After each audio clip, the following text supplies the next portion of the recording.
Welcome, one and all, to the show. Wired up, fired up. I'm ready to go.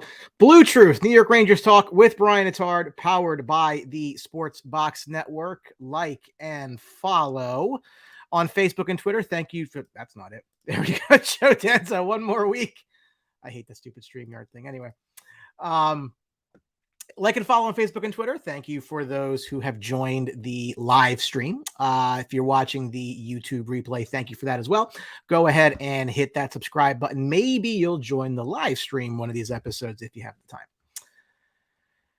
Today is Tuesday, October the 4th, episode 25 of BlueTruth. And as Joe has said, we are 7 days away from puck drop for your 2022-2023 New York Rangers. And tonight, we will preview what is sure to be an uneventful season for the Blue Shirts. A season following a surprise run to the third round that ultimately fell short, but did set the foundation for a young team to take the next step. In honor of the Rangers finally naming a captain this year, Jacob Trouba, we will address the 8 burning questions facing a team that, for the first time in a long time, will enter a season with legitimate expectations for success. And then I will make 8 bold predictions, which are sure to be wrong, although they were okay last year, for this year and for the Rangers. But first, before we get into that, I would be remiss if I didn't recognize the historical significance of October the 4th in Rangers history. Special shout out to my boy Sean McCaffrey for the reminder of what today is. Sean is an author of a number of Rangers books available on Amazon, as well as the head at Blue Collar Blue Shirts. Make sure you check him out. Good stuff over there. 31 years ago today, October 4th, 1991, was arguably the most positively impactful trade in Rangers history, as the Rangers traded away Bernie Nichols, Stephen Rice, and Louis DeBrusque to the Edmonton Oilers and acquired center Mark Messier, who you've heard of, I'm sure. You don't need me to detail just how impactful this trade was to all of your lives and to this franchise. If you thought that 54 years was a long time, why don't you go ahead and imagine if it was 82 and counting? I've been known to say it, and I'll say it again right now, that if the Rangers do raise the cup once more, God willing, it will not be like 1994. It will never be like 1994 again. It's not a bad thing by any means. It's just the reality. That year, the stories, the legendary moments, they'll live long after we're all gone. So thank you, Mark. If you're watching, you're not. But thank you, Mark, more than any of us could ever put into words. Mike Faries, hey, Brian, let's go Rangers. Look at the start. Absolutely, sir. Savior, bonding week. My boy Terry out in the West Coast. Hello, Brian. Welcome back. Welcome back to you. Welcome back into BlueTruth tonight. And Mark Brown has to go. Mark, I see you posting all over the Facebook groups. I love that. I love hearing your insight because we don't always agree on things, but we definitely have good back and forth. So I like that. Stephen Pup wants to know if Matt Rempe will stay up for no. Matt Rempe will not make this roster. I don't know where he goes, but he ain't got to go home, but he got to get the hell up out of here. So Matt Rempe, I don't think it's going to be a big player for the Rangers this year. But let's get this going. So with just a week to go before this candle gets lit, let's look at the 8 burning questions facing the Rangers this season. Number 1, what will Chris Kreider do after that performance last year? The Rangers scored 254 goals a year ago. Roughly 20% of them came from number 20, as 31-year-old Chris Kreider netted 52 goals in his 10th season after never even breaking 30 in his first 9. Raise your hand if you called that one, and then just admit that you're a liar. Absolutely nobody saw that coming. But when you look back at it now, they're nowhere near anything last year, if not for Chris Kreider. And you'll remember if you watch the show, I was very easily a loud voice that was lamenting, when he wasn't traded, and I hated that contract. And, I'm on record. But Kreider was an absolute force last year. So, again, 254 goals. The Rangers were by no means an offensive juggernaut last year. Those 254 goals ranked 16th in the league and 13th among teams that made the playoffs. So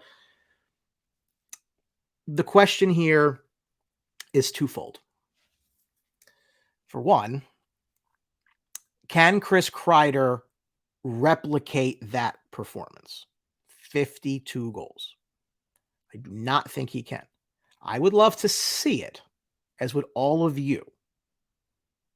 But if I asked you 12 months ago, when we previewed the season last year, if Chris Kreider would hit 50 goals, you'd say, well, he needs to hit 30 first, which he hadn't done until that point. So I think if he's able to get into the 40s, that's great. But I don't think you can go into the season expecting it. So that would lead me to the second part of this question, which is, if he doesn't score these goals, who would pick up the slack? If Kreider were to only get to 30, for example, which would be the second best season of his career, that's 22 goals that you have to find just to get back to 16th in the league. And I would probably think that anyone watching right now would prefer that they were higher up in the ranks in 16th.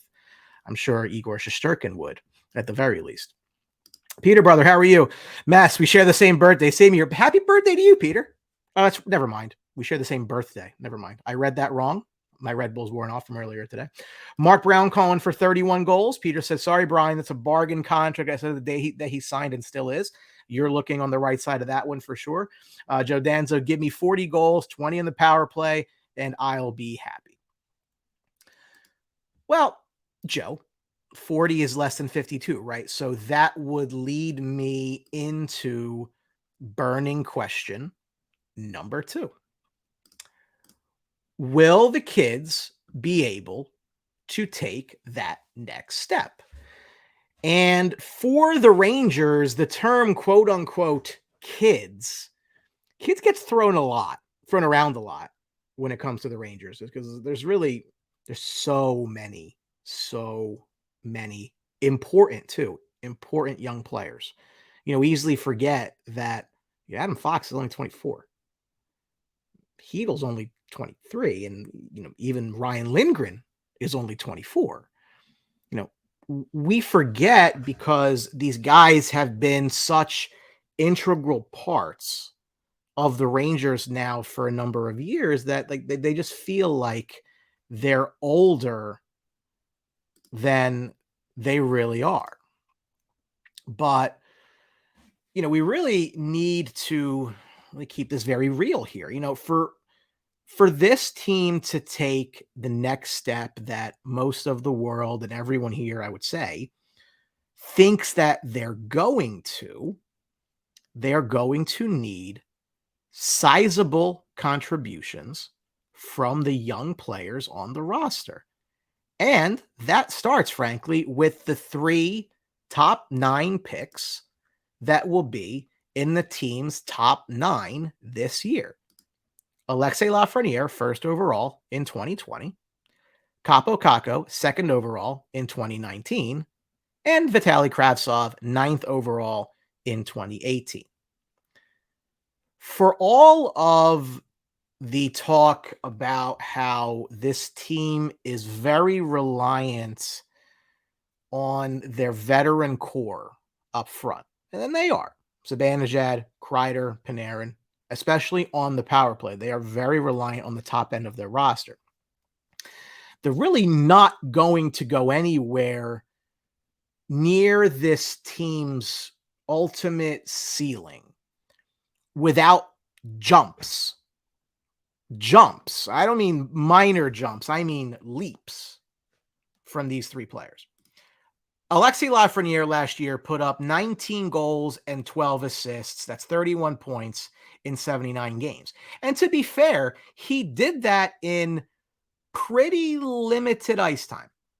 And more importantly, pretty limited ice time on the power play. Would you be surprised if I told you that Alexis Lafreniere was second on the team in goals at even strength? Now, Kreider had 26. Half his goals were power play or whatever. Special teams, half were not. Laffy had 19. That's more than Panarin's 17 and more than Zibanejad's 14. So it would seem to me that that's a player that I would like to get on my power play and that I'd like to see increased ice time for. And I think that the time frame of playing with kid gloves here, limiting Lafreniere's ice time in efforts of keeping, again, that veteran core on the ice more, I don't think that's going to work. I think that they need to see more from Lafreniere. Savior, all the kids should step up. That includes Kravtsov and Blais. I wouldn't put Blais. How old is Blais? I mean, off the top of my head, I don't remember, but I guess he's an RFA, so I guess he's on the younger end. Peter said, if Phil scores 20, I think that's 12 goals right there. Okay. Joe Danzo, I see Laffy and Hedel stepping up. Not sure about Capo. John Talmadge, fingers crossed. Looks like Veazey will make the team as he should. We'll talk about that. Mark Brown, if they split time on the ice more equally for the top 9, then yes, the kids produce. Ray Leo, a new name. Ray, how are you? I think it's my Devils fan friend, right? Okay, guys, 3 days until hockey. Wow, 7 for us, right? But you're talking about the games in Europe, but obviously we're focused on our teams. But no, well, absolutely. Tom O'Neill, Rangers need to do more 4 forwards, 1D on the power play. Yeah, I could see that. But as we're talking about, Lafreniere's ice time, if conceivably Lafreniere is going to get more ice time, then so will Capo Caco, who is likely to be on Lafreniere's opposite wing on the third line. Caco put up 7 goals, 11 assists, 18 points last year in just 43 games due to injury, though he did get a power play goal, which is one more than Lafreniere did, for what that's worth. Caco, I think of all the forwards, Caco is the most divisive one among the fan base. There's people who think kid's a bust, that the Rangers should, sell for whatever they can get. And then there's people who think he's just scratched the surface of what he can be. As I've said a bunch of times on this show, and I'm going to say it again here because I think that it is relevant, whatever Capo Caco becomes or doesn't become, it is not the Rangers that are to blame. He was the consensus number 2 pick in that draft, and many thought he could go number 1. So even if he doesn't pan out, it wasn't the Rangers that got it wrong. It was the whole world that got it wrong. So I don't blame them for that.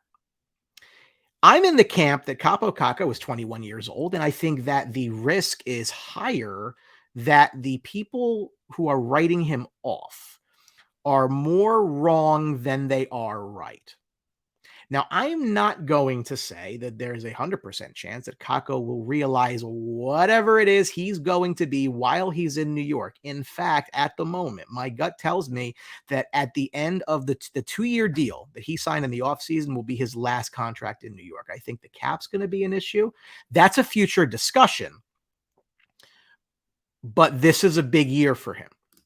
It's absolutely a huge year for Caco, and he's going to play on a line he's very familiar with. Excuse me.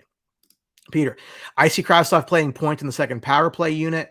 Tom O'Neill says the Rangers suck at developing non-goalie talent. And Ray Leo, Devils fan, again. So Devils almost took him at 1 after the juniors. You're correct, sir. And the Devils made the Rangers pick that year. We've talked about that. Because whoever the Rangers didn't take between Hughes and Caco was going to go 2 to the Rangers. Easiest pick in the draft. Devils made the right one. I mean, I would always take a center over a wing if they're equal. So if you're not too sure, yeah, I get that. Now, I'm not totally in love with your pick this year, Ray, but again, we can have a conversation about that at some point.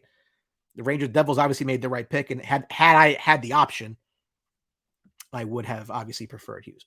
So, Bob, Kravtsov makes this team based on what? Well, Bob, based on the fact that Kravtsov actually my next point here. So you gave me a very nice lead into that. So you get to Vitaly Kravtsov, who's the prodigal son, the kid that took his ball and went back home to the other side of the globe because he didn't make the team out of camp last year. Now, Bob, I'm not going to rehash old nonsense, regardless of what happened in the past, regardless of if you wrote Kravtsov off as a lost cause after last camp, regardless of if you thought you'd never see the day that he'd be back in a Rangers jersey, the fact of the matter is that all signs point to Kravtsov being the right wing on the second line with Panarin and Trocheck. And to answer your question, Bob, it's because they are not going to put him back down through waivers and risk another team just taking him for nothing. Will not happen. He is on this roster this year. I would have taken Shane Wright. No question about it. Should have gone one. I know you're gonna tell me that the Devils have, Hughes and they have Heischer. I get that. You figure it out. You play somebody on the wing. I don't care. It's something. There's no way. Wright was the clear one. Montreal screwed up. The Devils screwed up. Arizona screwed up. Seattle got a coup. Alex says if Kakko could mope himself to 20 and 35, I'd be happy. That'd be great numbers. Tom O'Neill, Kravtsov matured this past year, greatly learning English and the larger ice. Panarin's right wing has been filled by a turnstile of low-talent nonsense throughout the years. You know the names, guys. Colin Blackwell, Dryden Hunt, others. Arguably, Kravtsov is the most talented player to be given a spot on Panarin's other wing. And he's going to be given every opportunity to run with it. If they intend to keep that kid line together, Kravtsov is really an ideal fit for the two line. He brings good size. He has skill. And I do think that once he gets comfortable, he's got a lock on it. There's only two spots for him. If they keep the kid line intact, there are only two spots for Kravtsov to play. First right wing and second right wing. I don't think that they're going to put him on the second right wing. On the first right wing, on the top line. I think he's building some rapport with Artemi Panarin. Now, Mark says showed nothing at camp. Again, I think there's a bit of adjustment there. But that would lead me into my third burning question for the New York Rangers, and that is who is going to fill the hole at first line right wing alongside the bromance of Mika Zibanejad and Chris Kreider. This is probably, guys, if there's one thing that I am the most irate about, it's this because I feel as though there are plenty of solutions which would make sense here. And they're just not looking at them right now for whatever reason. It feels to me that they're more concerned with keeping that third line together than they are with filling the first line with the best possible fit at right wing. And the most maddening part about it is the pool of players who they're trying to fit square peg round hole into the first line are guys that are from the fourth line. The spot's been filled by Sammy Blais and Barclay Goodrow and now Jimmy Vesey as options so far in the preseason. And at the moment, whoever doesn't get it's going to be banished to the fourth line. It's such a strange turn of events to me. It really is. Tom says the opening roster have less than 23 players. It might. It could have 22, depending on how they want to go about the salary cap. Ray says Copp will be a good fit there. I don't disagree with you. We can all remember how shocked we were that the Rangers traded Pavel Buchnevich, and what they got back was Sammy Blais and a second rounder. It wasn't that we were shocked that Buchnevich was traded, because we all understood the salary cap and how it works. And it looked pretty clear that with the pipeline and the system that they had coming, that they really couldn't commit a long-term deal for big money to a right winger. They had people coming. If there's a legitimate gripe with Chris Drury, and he's won me over. I mean, look, the deadline last year worked out really well, right? It's been over a year since that deal, and we still have no long-term solution set for the spot that Buchnevich left vacant. Peter says put Kako on the first line. Lots of options for right wing on the third. Mark Brown agrees. Kako is the answer for first line left wing. I'd even take Hedel up there and Goodrow at the third center. That's an interesting take. Bob says that'll change quickly. The part that will always lose me is like, did they plan to give it to Blais last year and then he got hurt? Maybe. Did they plan or did they assume that Kako or Kravtsov would grab the brass ring and nobody did? Maybe. But here we are. And this is the one spot that you can point to on this team and say it is a true weakness. Teams aren't a league. Teams around the league are not scrambling for around their bottom six of their roster to go fill a top line spot. They're not trying to square peg round hole somebody to play top line winger, right? It's just frustrating because it's very preventable. We know, obviously, that how they start October is not likely how they finish April. But as I said, if you want to point to one thing, one major concern with the roster, you don't even get past the first line before you see the major concern. And I think that that's going to be a storyline all year until somebody steps up and takes it or they fill it externally. I cannot wrap my head around the idea that Jimmy Vesey's getting a legitimate look at first line right wing. This guy's on a PTO, guys. That makes no sense. You have way too much talent on your roster. You are prioritizing your third line over your second and over your first. And to me, I don't really understand that. PJ, this is the year to make the run. Loft, Kako, Miller need contracts soon. That's going to tighten things up. Trade Kako and more for Kane. We'll talk about that. While we're on the subject of potential new faces, let's get to burning question number 4. And that is, what should be expected from the new pairing of Artemi Panarin, who we know and love, and Vincent Trocheck, who just got here? The Rangers' big move of the offseason was to bring in a long-term answer for the second line center. And everybody knew that the Rangers were desperate to figure out a plan here. And they had options. Was it going to be a long-term deal for Ryan Strome? Would they commit to Andrew Kopp, who they had traded for from Winnipeg? Or would they go on the market? Excuse me.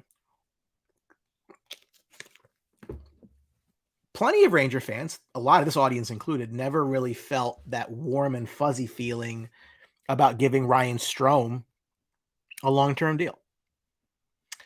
The prevailing belief was that he was just a product of the bread man. And I think there's some truth to that.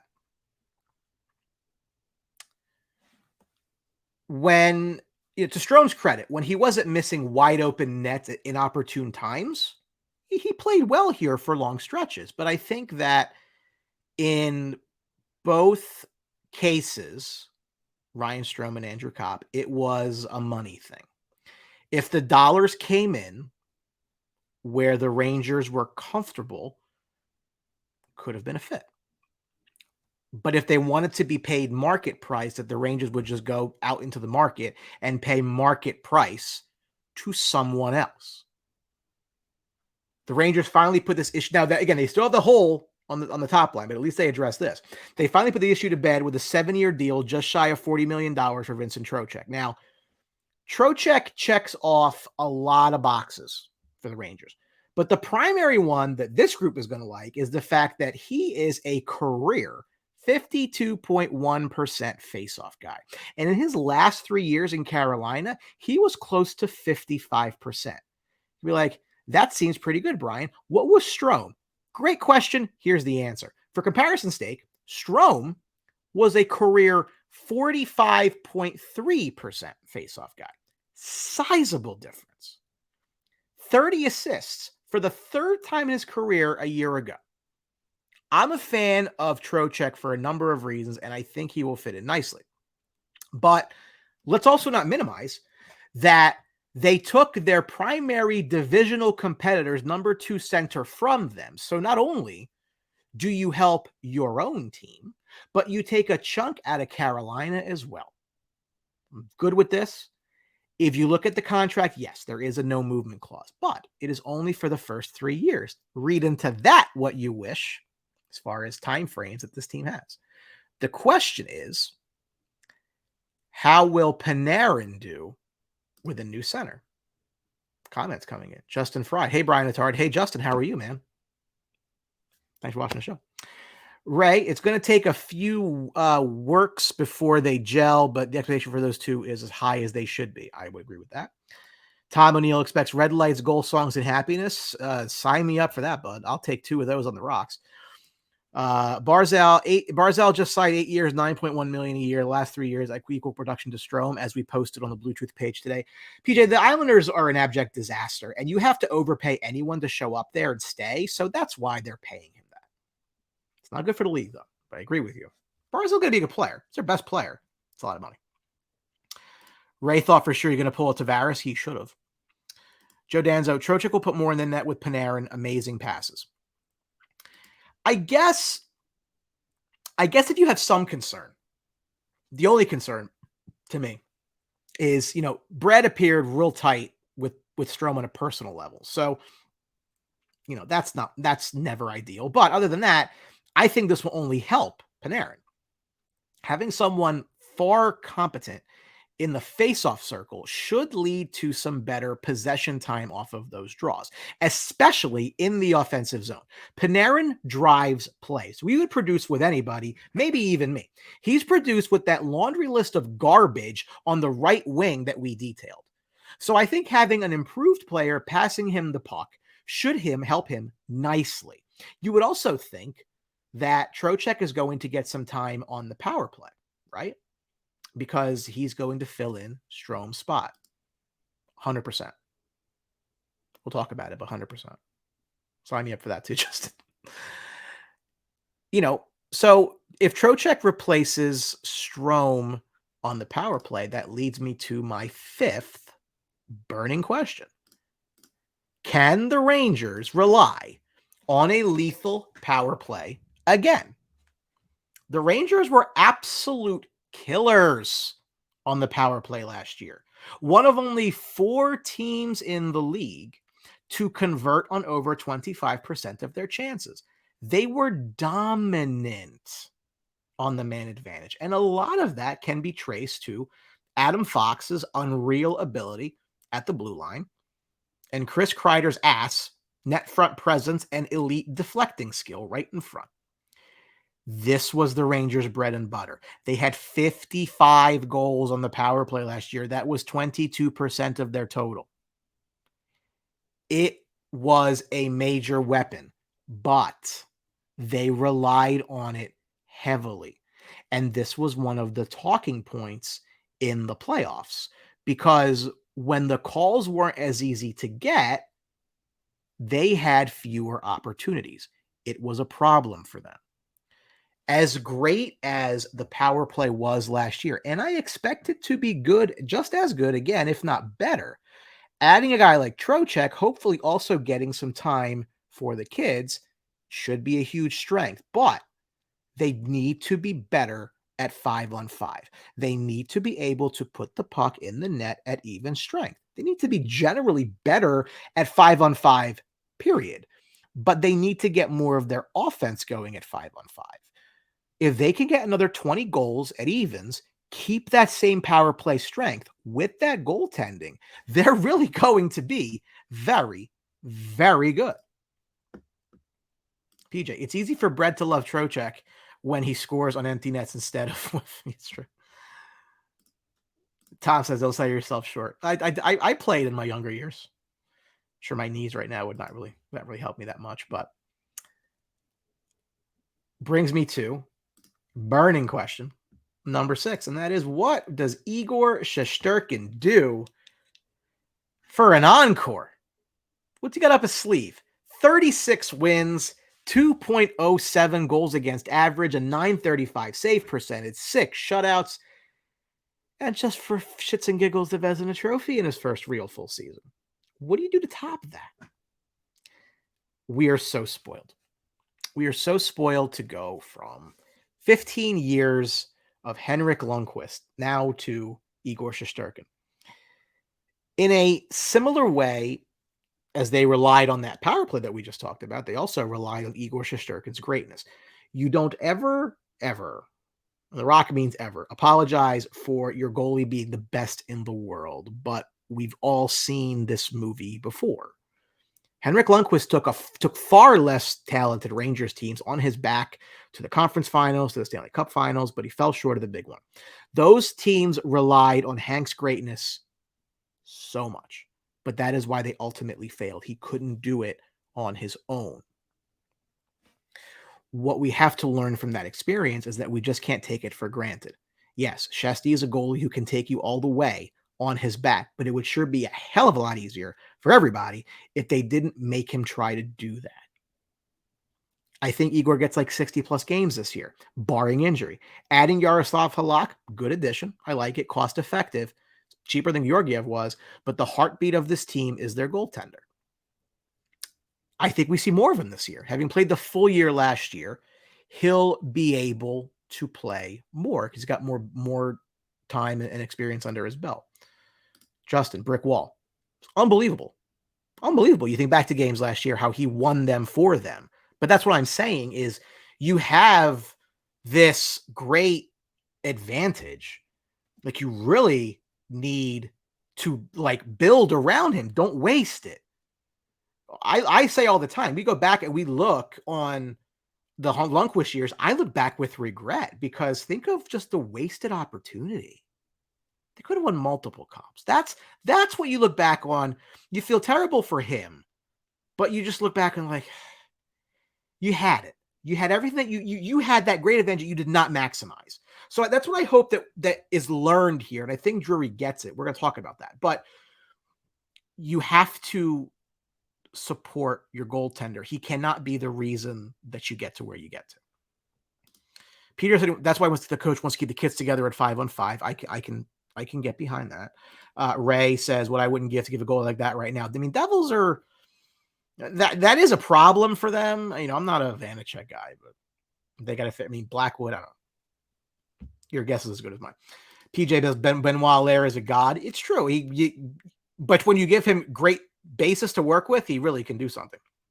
Peter said, I don't like Shesty being a free agent in 2 years. We'll cross that bridge then, I guess. Well, right. But Peter, that's the thing, right? It sure seems like the Rangers are looking at a 3-year window. That's one of the reasons. That's why Trocheck has a no movement clause for 3 years. Tom O'Neill, based on the schedule, I don't think he'll have as many starts. Backup regime needs to play a role. It will, but I do think he gets 60 plus games this year. I think he had 53 last year. I think 60 starts is not almost impossible. It's not at all. He thrived when he played more. 53 starts and he missed time last year, Tom, with that injury. So I don't know. I think 60 is very doable. In Igor, we trust. Justin says whole first quarter of the year was the Igor show. Tom says league leading back-to-back three games in 5 or less nights.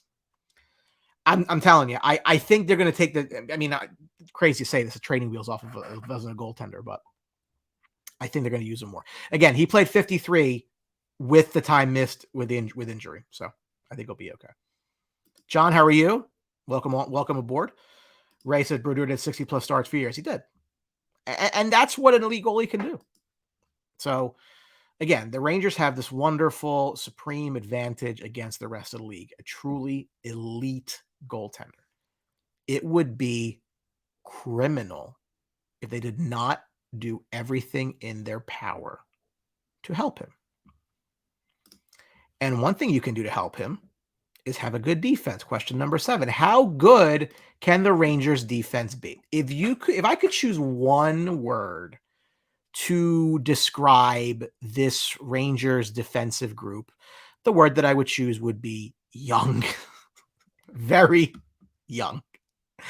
The elder statesman of the defense, Captain Jacob Trouba, the ripe old age of 28. Adam Fox, 24. Ryan Lindgren, 24. Keandre Miller, 22. Braden Schneider, 21. Zach Jones, 21. Even Libor Hayek, who's going to be the seventh defenseman, is 24. The Rangers bring back their top four from last season. Adam Fox will be once again paired with Ryan Lindgren, the modern day adaptation of Brian Leetch and Jeff Bukaboom. Captain Trouba comes back with his partner, Keandre Miller, who looks poised to absolutely break out this year. 7 goals, 13 assists last year for Keandre Miller. Played all 82 games, age 22. Looks ready to take a huge jump this year. And boy, would that be a welcome sight for the Rangers. Huge year for him. Contract year. Third pairing is there's one spot there that was open coming into camp. You know, I do think that Zach Jones has a strong hold on Schneider's left. What a rookie year Schneider had too. You know, it was Schneider who made Nils Lundqvist expendable. He came up in January and just locked it down. Team is very high on him, and they should be. I was critical of the draft pick. Still think should have gone center. Schneider's a player, though. Rangers have a really nice mix on their defense here. Each pair has some offensive flair, some defensive acumen, some physicality. The possibility that this group is a top group in the East is very legitimate. You know, Adam Fox is Adam Fox. You know what you have there. That's an elite guy, top 3 in the game. Lindgren and Trouba are solid, if unspectacular at times. If Miller does get that big jump this year, Schneider progresses, Jones locks that spot down, I think this is an elite group. I do. John Damiano, they can be great. Andre the Giant. Trouba's only 28. He's the old guy. It's crazy. Bob says, reminds me of the early Oilers. Now that, Rob, that is some very high praise. I hope that you're obviously right on that one. But, I mean, oh boy. John, Jones and Snyder are going to be a top 2 in a few years. Trouba will get better. PJ says he's got his Miller jersey on order. Kid's going to be a beast. I do love him. Ray loves the Lundqvist trade. All things considered, can't be upset about that. John Damiano, I think it's going to be close to impossible to get Jones to be bumped out. Yeah, I agree. I think the fact that they sent Robertson down, to me, I'd be more concerned with Robertson than I am Hayek. I think Hayek is, depth guy, 7th guy. Like, he's not, sorry, something like that. He's not anybody who I think Jones would have trouble, so on and so forth. Peter said, I heard Mess saying Miller reminds him of Larry Robinson. Imagine that. Well, again, high praise. And when it's coming from a guy like Mark Messier, who became a Ranger 31 years ago today, we'll take it. Justice, I agree with that. Thank you. John says, Fox still a baby, as is Miller elite 100%. PJ's got a burning question, number 9. Well, you can ask number 9. I will get to it. I don't have to really touch on it in number 8, and you're not getting ahead of my predictions, but feel free to post it, Bob. But since we're on burning question number 7, we can go ahead and transition to burning question number 8. And it's real simple. How will this team deal with legitimate expectations? This is the biggest question. Guys, they're not going to sneak up on anybody this year. If you think back to last year, very pedestrian start to the season. You lose the opener in Washington, which Shesterkin didn't play for some unknown reason. You lost the home opener to Dallas in overtime. And before we knew it, they were 19-7-4 at Christmas time. They came out of nowhere last year. We thought they'd be a playoff team and that they had the goaltending to make some noise once they got there. Not like that. I basically nailed their outcome, unfortunately, back last year when I said their ceiling was the 3rd round. Fortunately. Last year was a surprise to most. Not that they'd be a playoff team, but they were dominant. dominant for long stretches last year. They had 9 streaks of 3 wins or more. Early on in the year, they had that overtime win in Toronto that Panarin scored, and then that comeback win in Ottawa in the third period, and they just lifted up from it. It really wasn't until it actually wasn't until the end of April that they went 3 games without a point. So they didn't have expectations last year, and they absolutely do now. I am telling you, I am as level-headed as they come with this team. I keep my emotions in check. The window is absolutely open. The New York Rangers are in a championship contention window right now. It is a whole different mentality when you are starting the season with that in mind. They were 6 wins away from the Stanley Cup last year, and I would make the case to you, the window wasn't even open yet. This is a whole different set of circumstances. They're going to get other teams' best effort. They may not get the backup goalie the way that tended to happen to the Rangers, although we probably would prefer that since backup goalies tend to beat the Rangers, but last year's run changed a lot for this team. Now, you know me. I am not big on this whole thing about playoff experiences. I'd much rather go get high-end talent, so on and so forth. But I can't dispute that for a team with a lot of guys under 25, that's going to have a hunger there. They're going to want to get back there again. And that is when the leadership of this team is going to be so important. The Trubas, the Zibanejads, the Kreiders, the Goodrows. That's what you brought him here for, right? That leadership group is going to have to keep these kids even keel through a long grind. It all starts over. There is no guarantee you get back to where you left off. Last year is last year. How this young team reacts to having expectations placed upon them will play a huge role in the end result. What you don't want to be is a Cinderella team. And to be fair, guys, if we're being objective, there was a lot of Cinderella last year. They should have lost to Pittsburgh. They should have lost to Carolina, more so Pittsburgh. I'm not apologizing for it. But the one thing they were not at all in the playoffs was dominant. Both the first 2 rounds took them 7. They were in a lot of elimination games. They are not going to come in as an underdog to anybody now. The question is, how do they handle it?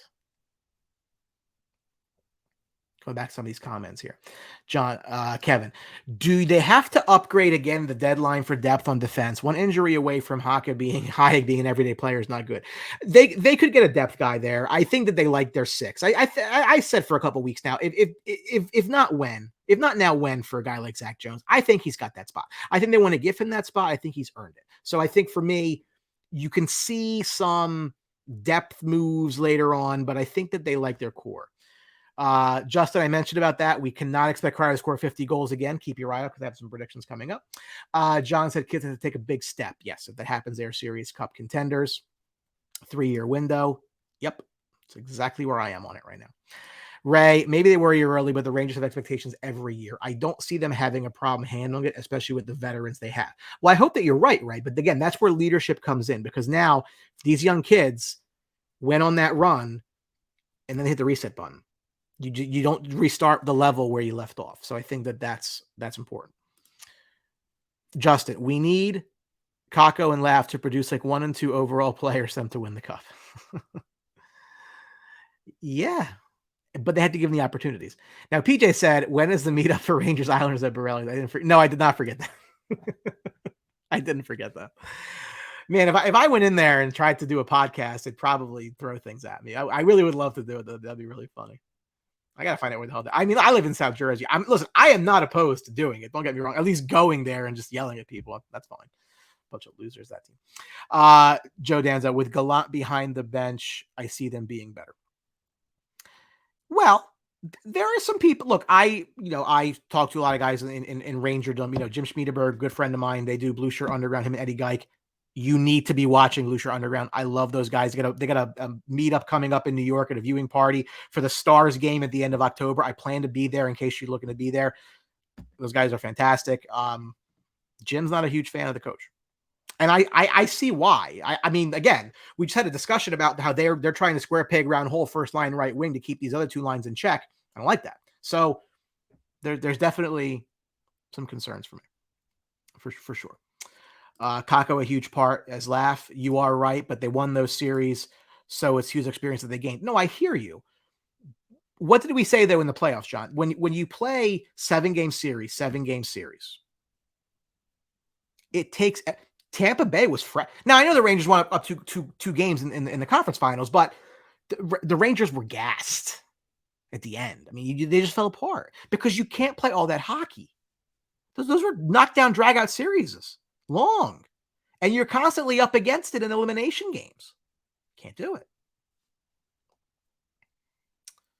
That's all Jones spots. Peter, not dominant but consistent with never quit mentality, which I loved. Tobbs says he'll go to Borelli's with me. Is the food even any good? Justin, I'm going to miss a viewing party. Suck. It's all right. How much longer is the leash for Gallant if they don't make it out past the first round? No, I think he's got that job. I mean, I think last year bought him a lot of brownie points. I know he tends to be a guy who like flames out places that he goes. I don't know that happens here. I got a feeling he's gonna stick around for a while. So those were my burning questions. So now I am going to, again, in honor of Jacob Troop, I'm going to give you 8 bold predictions, which I'm sure will come back to haunt me because this is on recorded video forever, and you will remind me of it when I get them wrong. First and foremost, number 1. Chris Kreider will not score 50 goals this year, but I think he can score 40. I think it's a lot to ask Kreider to replicate the success he had last year. I think he came out of nowhere, frankly, to be the 4th Ranger in franchise history to net 50 in a season. And it will be critical to this team to have the offense come from other sources.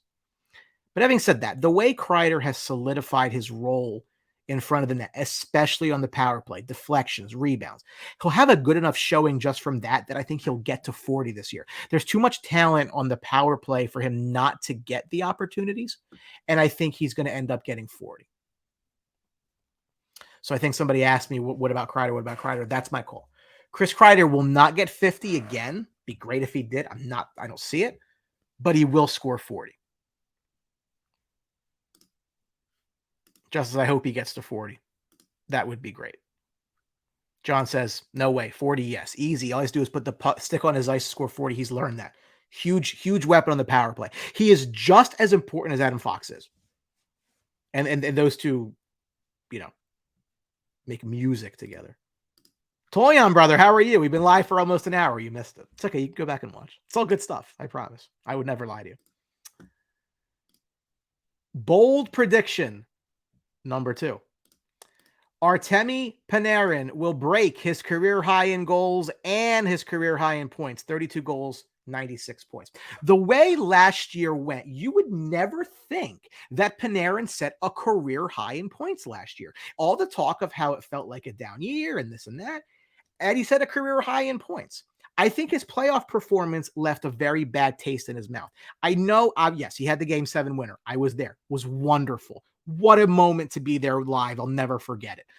But not a lot else in that run last year was really memorable whatsoever. I think he's going to be extremely motivated to shed that thought out there that he's not a playoff performer. And I think he'll start that with a good showing in the regular season.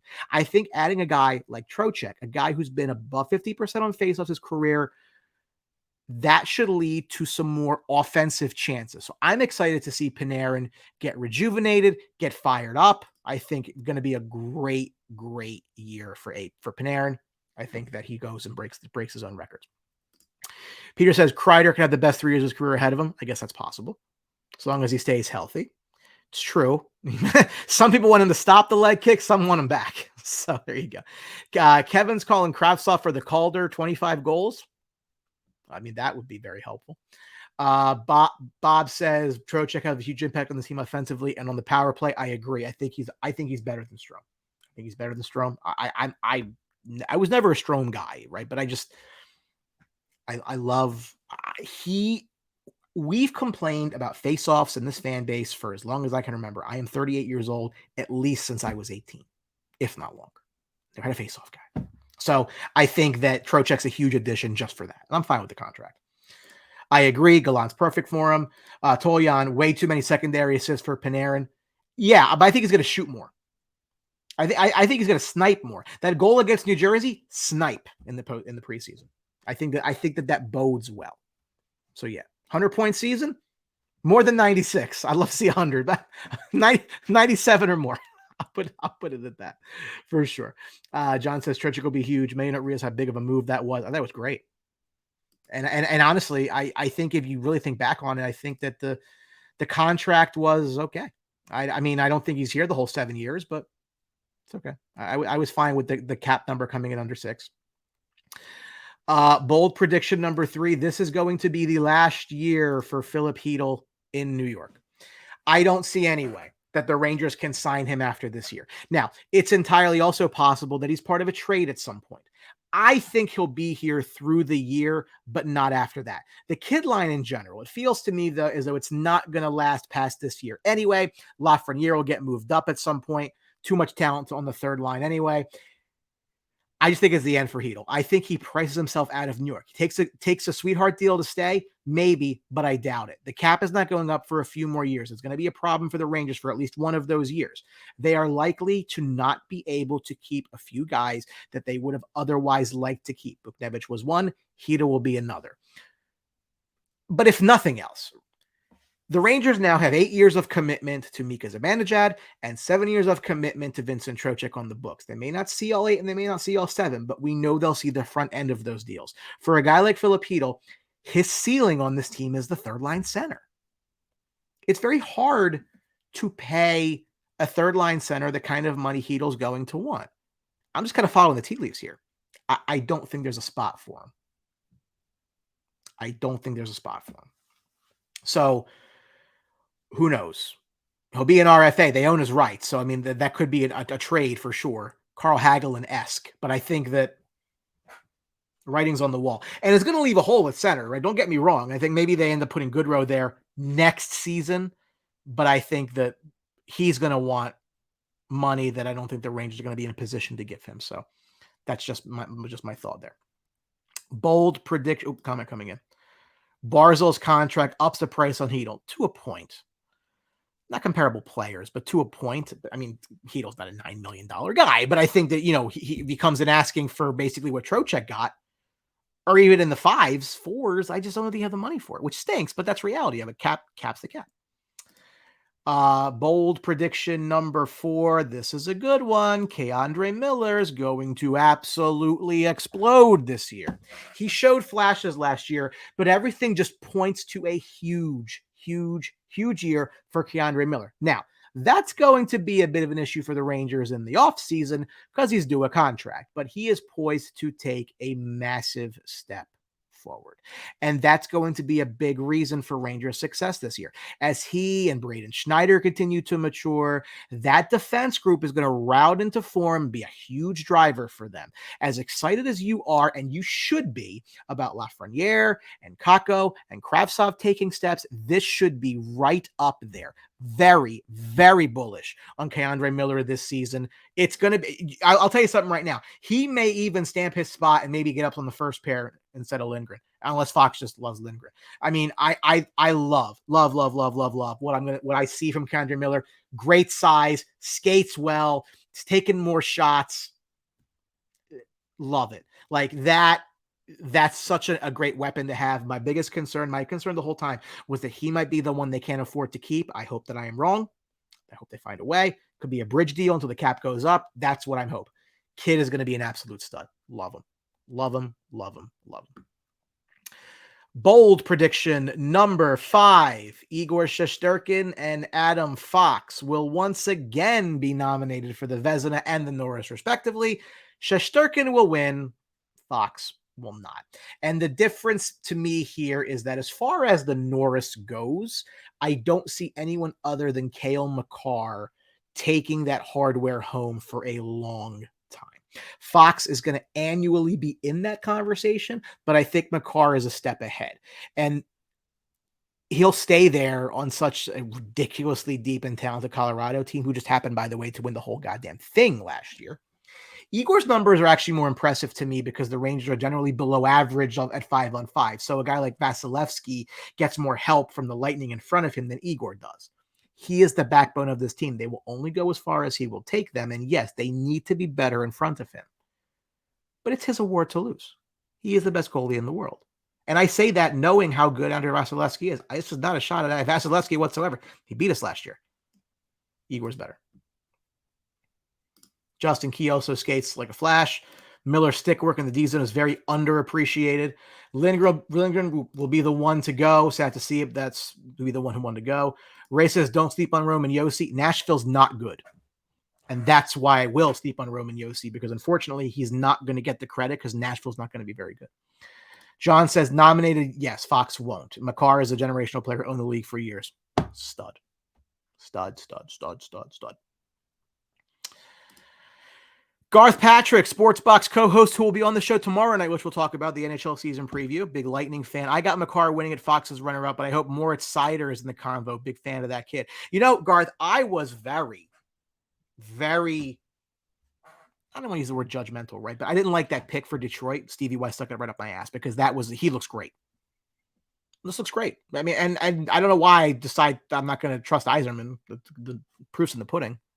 But Tom said, I don't mind they don't get personal awards. I want a parade. No, 150%. I could not care less. I was having this discussion about the NFL MVP with other guys in the sports box and how I could not care less about these things. But he'll get the nomination. They're going to have that good of years. How many teams around the league, maybe two, can say that they have a Vezina nominee and a Norris nominee every year? Maybe with Tampa. That's good for the Rangers. Peter says the Rangers could have signed Fox for $1 million less. Maybe.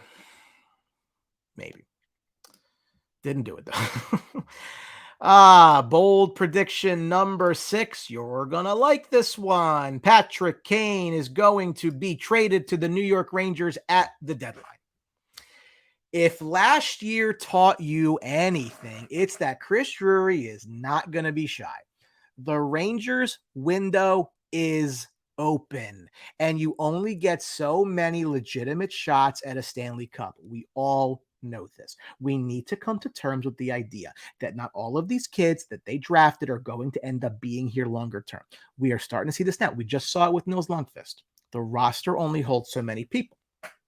Following the trade of Lundqvist to Dallas for that conditional one, the Rangers have all this ammunition to make a big deal, to take a big swing at taking home the big prize at the end. I know exactly what some of you are saying and what some of you are thinking. We've had these conversations before. Be patient. Don't sell off the young assets. Okay. Until when? Until Panarin's 33? Until Zibanejad is 34? Until Kreider's 35? Got money tied up in these guys. These windows do not last forever. Panarin's getting older. Kreider's getting older. Zibanejad's getting older, despite the fact he's had an 8-year deal. Lafreniere is going to need a contract. Miller will need a contract. You have to strike while the iron is hot. As far as the trade compensation goes, I think that the deal will come in, quote unquote, below market if Kane decides he wants to be a Ranger. I think that Chicago will do right by their franchise player who helped bring 3 Stanley Cups to Chicago. Excuse me. So I don't think the Rangers get killed in a deal. However, excuse me. Having said that, in my opinion, I think there's a very good chance that Capo Caco could go in that deal. I think that Tally Krasla could go in that deal. I think possibly Ben Hoffman could go in that deal. Not all, one. Along with a first-round pick, maybe more. It's going to depend on what Chicago will take. And if they want live bodies or prospects picks, Kane will play the right wing. So we know that's a hole. It seems like it should be filled, and that's a guy who can fill it. If he slots in the right wing one, Rangers will likely opt to keep their main roster as intact as they can, and they'll deal from their futures. If, that would put guys like Othman, Cooley, Sikora, Robertson front and center in that possible trade. The Rangers are going to be aggressive, very aggressive. And I'd prepare myself mentally for that if I were you. I don't see any other way. Justin, I love this. PJ, yes. Justin wants Kane bad. Number 88. Who's going to Chicago? I got ahead of you. John, when the cap goes up, Fox contract will look great. If we get Kane to win the cup, we do whatever it takes to win a cup. Too much talk of this for too long. No. Tom, I tell you right now, this could be what puts them over the top. Getting an elite right wing for that spot. PJ, Kakko, Hedel / Krauss pick for Kane. I think that might be too much, frankly. I don't think they need to do that. Kakko, there's your right wing for Panarin or for Zibanejad. Hank and Dichter from our boys over review and preview late to the party. Hey, Judge, 62. That's the real home run record, by the way. That's okay. Henry, the best thing is my stuff's recorded. It's just like yours is. So you can relax, grab a little drink, and just watch at your free time. And you can then text me and tell me how right or wrong I was. Ray said the only benefit here is that Kane's contract is very tradable. So the benefit is that he's going to decide where he wants to go. And if he wants to go to New York, do you really think Chicago's going to say no to him after all this? He will decide. Do you want to go play in New York? Do you want to take a shot? They'll get you there. Rangers will compensate them fairly, but it's not going to be this massive drag out deal I think people are looking at. John says Kane will be a Ranger. Would love it. Justin, I really not to give up Othman. So is Bob. I hear you. But you can't hold on to ifs and buts. Maybe and maybes. Because by the time those maybes become yeses or nos, I don't know. Yeah, they were on fire for a while. Bring it to the Garden. Ray said, I don't think he wants to leave Chicago. Well, yeah, but the problem is Chicago's tanking, which is not a problem for us. It's not really a problem for them either. It's a problem for Kane. So, if he wants a cup shot in New York, he will get it. He will determine this. But he has a no movement clause. Like everybody's like, oh, why would Chicago trade him here for less? Because that's where their star player wants to go. And they want to take care of him. They don't want to send him to, he has to say yes. So if he says, I will only go to New York, then either you're going to let me dye my contract out here for nothing. You're tanking. You need assets. Nah. Smart money says he ends up in New York. Could I be wrong? Absolutely. These are my bold predictions, right? So it's just my read on it. I'll put it to you that way. Just the way that I'm reading it. Next, number 7. Your New York Rangers are going to win the Metropolitan Division. No, the Rangers are not going to catch anyone by surprise this year, but at the same time, they're also going to be better than they were last year. And in that same breath, I think so much of Carolina. I think they're great, and I think they're going to be a nemesis for a long time in the Metropolitan Division, but I don't think they're better than they were last year.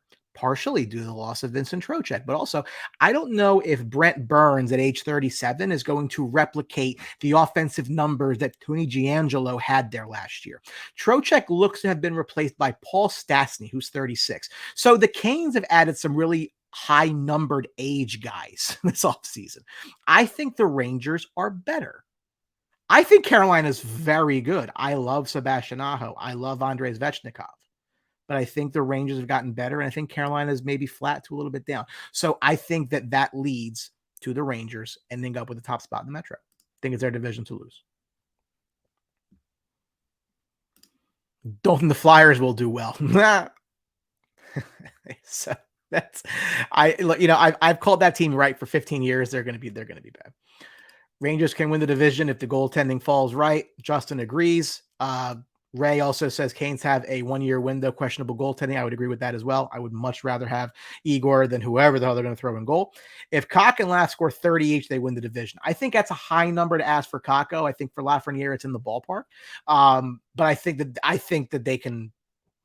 I think it's theirs to lose right now. In fact, they're an underdog on like DraftKings. You might want to drop a few shekels into the Rangers winning their division. Flyers and Torch grab the popcorn. They're going to stink. We're going to talk about that tomorrow. Again, tomorrow night, we'll do the Sports Box NHL preview. So make sure you're checking that out. I'll close the show with that. But we'll be talking about the Flyers and their lack of everything else. So now, last year on the show, recorded, go back and look at it. I said that the Rangers ceiling was a conference finals appearance and a likely loss to whoever survived the Atlantic. And that's what happened. I like to think I approach this team as realistically and as pragmatically as anyone, because you do not want to hear me cheerlead the Rangers. You do not watch this show to hear me go like this and tell you how wonderful they are if they're not. I don't blow smoke up your ass. You want me to be as real as I can be, and that's what I am. That's how I always approach it. I say that to say this. The Rangers are going to go to the Stanley Cup Finals. My biggest fear is that the Rangers will have ended up being a Cinderella team that snuck their way through 2 series. They were down and didn't know how to handle a lead, and they folded. I won't sit here and tell you that the Rangers will absolutely even find their way back to the conference finals. But here's what I will tell you. I am more concerned with Carolina than I am with Toronto, Tampa, Boston, and Florida. And I'm less concerned with Carolina this year than I was last year. Florida and Tampa, I feel, will both take steps back for different reasons. Tampa's played a lot of hockey the last 3 years. It's going to catch up to them. The cap already is. They had to give away Ryan McDonough to get under the cap. McDonough's still a very good player. So you're starting to see that kind of dissolve a little bit. Florida is not as good defensively as they were a year ago, losing a guy like Mackenzie Weegar. And in goal, they're paying $10 million to an absolute lump of crap in Sergei Bobrovsky. They can't get out from under that contract. They will also take a step back. Everyone's looking at this Matthew Tkachuk deal, and they're looking at it more in like the long term than the short term. Short term, I think they got worse. Huberdeau is a great player. Huberdeau outscored Tkachuk last year. So I don't know how Florida got any better than last year. I think that they take a nice little tumble this year, Frank. It's still a playoff team. Boston, I generally feel, is underrated in the hockey world right now, but they've got their issues, right? McAvoy's starting the season hurt. Same for Marchand. Still a good team, not a great team. I'm not concerned about them. Goaltending is a question mark. Toronto is just never, ever, ever, ever, ever going to get out of their own way. Matt Murray is their starting goalie right now. Yeah, it's not going to work. That's just not going to work, right? So if the Rangers can get through Carolina, I think they find their way into the finals. Now, having said that, if they end up against a team like Colorado, hell of a storyline, right? Fox versus Makar, Igor versus Georgiev. I'm not going to sit here and tell you that the Rangers would beat the Colorado Avalanche in a playoff series. Last 2 times they played each other, they put up 7 goals on us, right? So if that's the matchup, I don't like it. Okay. Look, things bounce the right way. Anything can happen, but I think they won't beat Colorado. So my official prediction is that the Rangers will find, if they get out of round 2, they get to round 4. If obviously they don't get to round 2, they don't go anywhere. But if they get through round 2, they get to round 4. Justin, incoming bets for Metro Cup and Vezina. Damiano, Kakko's key of the season. Krauts will be gone by midseason. Okay. Got that. Number 8, Rangers win the cup. Nah. No smoke here. They make the finals, but they don't have major issues. You can say about any good team. Florida was crazy to make that deal. Yeah.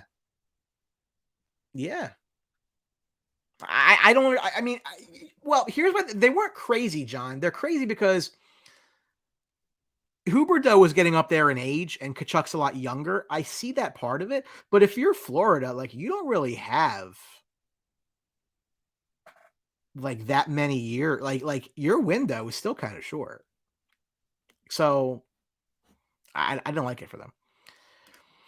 My unpopular prediction. Well, I said that Heedle's going to be gone at some point, and then people are going to be really pissed off at me about that one. I don't know.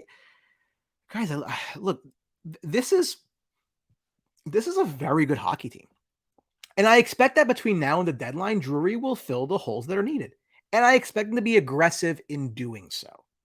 There are only so many legit shots at a cup. And even as young as they are, let's be real, they're fighting the clock because the salary cap is very real and it's going to be a bitch. They have the mix to make some noise in the playoffs, and they're expected to.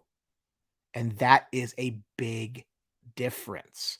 How this team handles expectations will be very crucial. The ability to get ahead in a series and not be forced to come back and not be forced to play game seven games each round and you put yourself to the test the whole time. This is all so important. But I believe in them. That's not a fan talking. I don't do that. It's just how I see this team. So let's go. Tom O'Neill said Benny Allaire will tell us how to beat Georgiev. The scoring goals will not be the Rangers' problem in that series. Colorado's just very, very good. It's very, very good. Ray said he Devils fan hates to say it, but he thinks I'm right. Well, I appreciate that and appreciate you watching the show. Pete just said if we worry about the ads, that means we're in the final. Sounds good to me. I'll take that shot. I'll take that. Listen, I'll take that shot every day. The Rangers have played in exactly 2 Stanley Cup finals in my lifetime. I'll roll the dice at that point. It'll break me if they lose at that point, and the way it broke me in 14. But all you can do is put the best horses out there. John said the best part of all this talk is we're talking cup, and I have every right to. Absolutely, we do. Guys, last year wasn't even part of the window. Last year was their playoff return. Now it's the nitrous oxide. Now it's liftoff because now you're going to get better years from these kids. If you don't, then we're stuck in neutral. I don't think that's the case.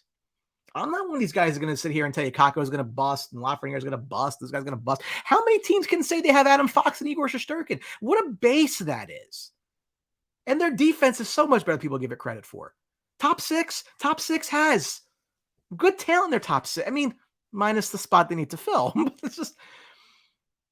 They're going to have peace on that fourth line that'll play well. They're going to have leadership. Look, call it what it was. Should they have gotten as far as they did last year? No, but they did. I'm not going to sit here and tell you they're going to be a better team. But having said that, I'm telling you right now, the toughest series is going to be round 2 against Carolina. That's going to be a tough one. I am less bullish on the teams in the Atlantic this year than I was last year. I thought last year, I think everybody got worse. Well, the Rangers got better. In our division, Pittsburgh's still old. Washington stinks. They're done. Flyers, please. Devils are not there yet. Islanders are, please. I'm not even on my radar. Not even on my radar. Daryl Fast, I think it's a new name to the show. Welcome aboard. We could definitely beat the Avs. They're not a super good goalie, just average and shitty sometimes. I like the guy, but those are facts. He could get better. Yes, but that is, when they can come at you in waves with Nathan McKinnon and Mikko Rantanen and Gabe Landeskog. They're going to miss Kadri. It's a good team. It's a real good team. Well, I'll take my shot against them. I don't think they beat them, but I'm willing to find out. I'll take my shot to find out. John Damiano said, I'll bet anything if we stay healthy and they get Kane, they win the cup. We'll see. No. So it would take an act of God to get me out of my house at 7% 30-year mortgages.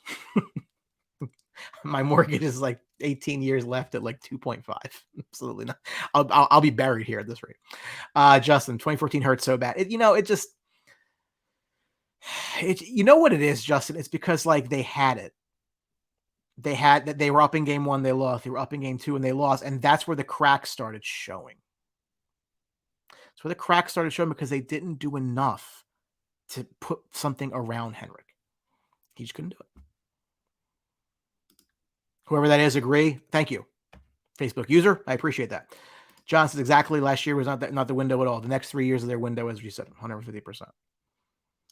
Kevin, how'd you get that MSG commercial? Well, since you brought it up, I'm going to play it now. They reached out to me. I had posted my pictures of my man cave on Facebook and some Ranger groups, and I got an email and came down here with a filming crew, and The rest is history. But since you asked, since I love the people, I'm going to play my commercial, which again, many of you, if you've ever seen my face before, you're like, where the hell have I seen that dorky looking guy in the glasses? Well, this is where you would have seen me. So we closed on our house the day of Game 7 of the Eastern Conference Finals. I always joke with my wife that buying a house was the second most important thing going on that day. I think every third thought in my mind is about the team. I can't turn it off. My Ranger Man Cave was a project that I've always wanted to do when I finally got a house. Most wives would not sign up for that. If you remember, why you like the teams that you do, it's probably some of your first emotional attachments that you make when you're a kid. I can't wait to share that with him. When we can enjoy it together, it'll be the greatest thing. I love replaying that and seeing that because my son was so small. It's 4.5 now. 4.5 now. And actually, I'm going to try something while we're on the show. Let's see if I'm able to do it. If I'm able to do it, I'll play it before we get done. But let's give it a shot. So maybe a surprise for you if I can get it to work. Why am I a Facebook user? Well, that means that you have not authorized StreamYard to show me your name.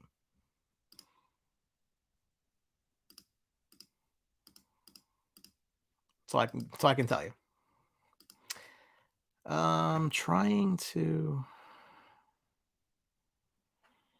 Trying to get this video out here to you, and I don't think that it's going to work, unfortunately.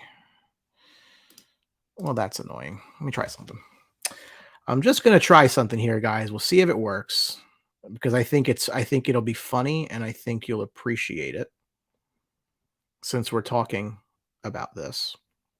But anyway, while that's going on, I'll read some comments. Bob says, yes, this team is right there. 1 piece or 2 at the deadline, and they are right there. Here's what I'll say to you, right? Everybody always says, oh, this is what they need, this is what they need, this is what they need, this is what they need. Tell me who you want to get rid of. If you have the roster, tell me who you want to get rid of. Just tell me. Who are we getting rid of is my question. Because you can sit there and complain about this and that. Oh, it's because I can't look. All right. So unfortunately, I can't load up what I thought I was going to be able to load up because it's in a different format. So sorry. Maybe another one. It's my son basically saying the team that he hates, that Daddy taught him to hate. So sorry. I apologize that I teased that and couldn't, deliver. But other comments here. Daryl says, we got Zibanejad, Kreider, Panarin, Fox, Trouba, Shesty. Yeah. It's a good team. It's a good team. Real good team. So I think that our expectations, I really don't think that our expectations are, I don't think that they're crazy by any stretch. I think that we're being relatively realistic, frankly. And why not us? I mean, we say that all the time, right? But why not us? Like, what is this team missing? Tell me what you think. I mean, other than the first line right winger, because I'll be the first person to agree with you. That's a serious problem. I completely agree with you. But I think that that's going to be the thing that they fix. So other than that, I don't know. What would you change? Who are you getting rid of? Just tell me, because I don't know. This team is perfect right now. Love that. I'm trying something here for you guys. Oh, maybe it might work. All right, let's see if it works. I don't normally interrupt the show to play with technology, but I'm trying to do something for you here. Let's see. It's processing, so we'll see if it works. Just other comments while that's going on right there. John says, I bet you have baby pics of your son in Rangers apparel just like I do. I do. I'll never forget him. It's the best. All right. This should work. Hey, Braden. What are the hockey teams that we don't like? New Jersey Devils. Yeah. And the Flyers. Uh-huh. The Islanders. Yeah. And the Penguins. That's right. Who do we love? The Rangers. That's right. Let's go Rangers. That took me 3 minutes, but I got it because I figured you'd all enjoy that. So I love the team just like you do, right? So anyway, that's where I'm at, right? So I'm on record. We're going to the finals. If we get it at round 2, we're going to the finals. I'm more concerned about round 2 than about round 3. If somebody could beat Carolina for me, that'd be awesome. Please, somebody do that. That is the one team that scares me. Although, again, I do think we're better than them now. I think that taking Trocheck from them, combined with their little defensive issues, big fan. Mike Freese will be there opening night. Actually, I'm glad you brought that up, Mike. So just as we kind of wrap up here, tomorrow night, Wednesday night, October the 5th, if you're watching this live, will be the Sports Box NHL season preview. I'll be on with a Flyers fan, a Penguins fan, and a Lightning fan. So please come tell them that their teams suck. Especially my buddy Anthony and his stupid Flyers. He will agree with you. We'll be live at 8 o'clock on the Sports Box network at hashtag Sports Box. Sports Box powers BlueTruth. That's my other baby. So check that out. My upcoming MSG visits, my first 2 games of the year are both in the same week. I will be there Monday the 17th against Anaheim and the 20th Thursday against the Sharks. I sit in section 115, row 22. You are all welcome to come say hello. I've met a couple of you there. It's been awesome. I love interacting with you guys. It's a lot of fun. So thank you for that. We'll finish on just a couple of comments. I'm trying to do one more thing because I always have these ideas after I start the show of things that I want to show you, you fine folks, especially because I got a Devils fan that's watching the show. So I got to break his balls a little bit, just not a lot, just a little bit. Friendly banter. Comments coming in. John says we are better. Let's go. Tom, what's up? EA Super Soaker season. That's my buddy Tom from Review and Preview. Tom, you missed an hour and 20 minutes of ridiculous Ranger talk. At least in my opinion, because I tend to agree with me. So yeah. Kevin, what's up? Thanks, bud. Exactly 7 days until Ranger hockey. Cannot wait. This was the other thing I wanted to show you.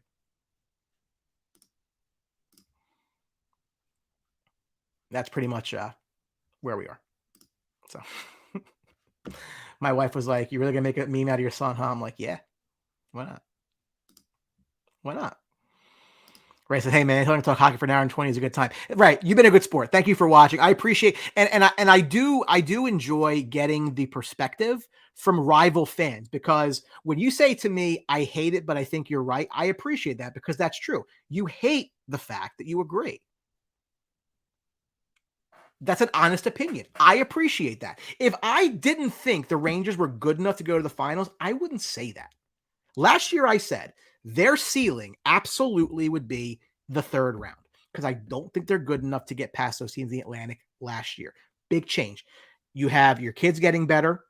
You have a better number 2 center. Again, you fill that hole. You fill that hole at right wing number 1. Push the chips in. Push the chips in. Because you can't. I had this argument with somebody the last episode. Like you only have so many shots at this. Years go by, you are racing the clock. And we can go back and we can think about what went wrong, what could have been the last time the Rangers had a window. We need to not let that happen again. Yes, you don't give away the future, right? But when you have a shot, when you have a winning hand, put your chips in the middle of the table.